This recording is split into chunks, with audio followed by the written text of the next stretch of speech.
Aujourd'hui, on explore une initiative intéressante à Torcy. Il s'agit d'un projet de parc agricole. L'idée, c'est une agriculture durable pour les cantines scolaires, notamment. Une belle ambition locale, en effet. Oui, mais voilà, il y a un mais. Une inquiétude environnementale assez sérieuse est soulevée. Ah, et de quoi s'agit-il? Alors, on se base sur une lettre d'une association locale, Coteaux et Vallées de la Marne, qui a écrit au maire. D'accord? Et cette lettre, elle alerte sur les PFS, ces fameux polluants éternels. Très bien. Alors, d'après cette association, le cœur du problème, c'est quoi? Le site, il est tout près de la Gondoire. Et il y a un souci avec cette rivière? Bah oui, apparemment, elle est déjà identifiée comme étant fortement polluée, au PFS, D'accord, je vois. C'est là que le bas blesse, comme on dit. c'est ça. Et ces PFS, pourquoi c'est si problématique ici pour un parc agricole? Ben, le problème intrinsèque des PFS, c'est leur nature chimique. Ils sont ultra persistants. C'est-à-dire, C'est-à-dire qu'ils ne se dégradent quasiment pas. Ni dans l'eau, ni dans les sols. Ils s'accumulent. ils s'accumulent dans l'environnement? Oui.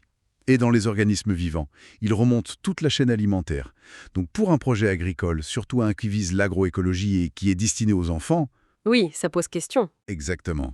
Si les cultures absorbent ces PFS, soit par l'eau d'irrigation, soit directement depuis le sol, eh ben le risque sanitaire devient direct.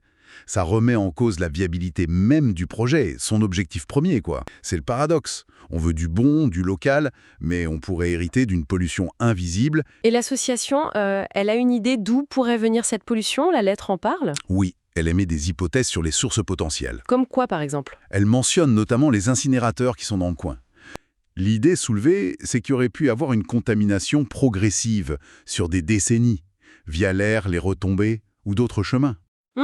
Une pollution historique, en quelque sorte. Voilà. Qui aurait pu impacter les sols et les eaux du secteur au fil du temps. Ok. Face à ce risque potentiel, qu'est-ce que l'asso préconise alors? Quelle est leur demande? Une démarche de précaution. C'est-à-dire? En gros, avant de planter quoi que ce soit, il faut savoir. Donc ils demandent des analyses spécifiques pour chercher et mesurer ces PFAS. Des analyses où exactement? Sur 3 points critiques.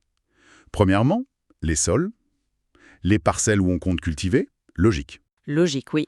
Deuxièmement, l'eau de ruissellement. Il est prévu de la récupérer pour arroser.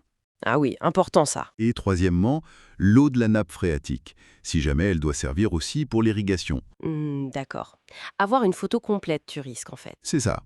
Savoir où on met les pieds avant de démarrer les cultures. Et il me semble avoir lu que la recommandation, elle est même un peu plus loin. Oui, effectivement. À titre préventif, il suggère la même chose, les mêmes types d'analyses pour le vignoble qui a été planté récemment sur le coteau de Torcy. Même s'il est un peu plus loin. Oui, c'est le même principe de précaution. S'assurer qu'il n'y a pas de souci caché. Vérifier l'innocuité. Bon, alors, si on essaye de synthétiser un peu tout ça.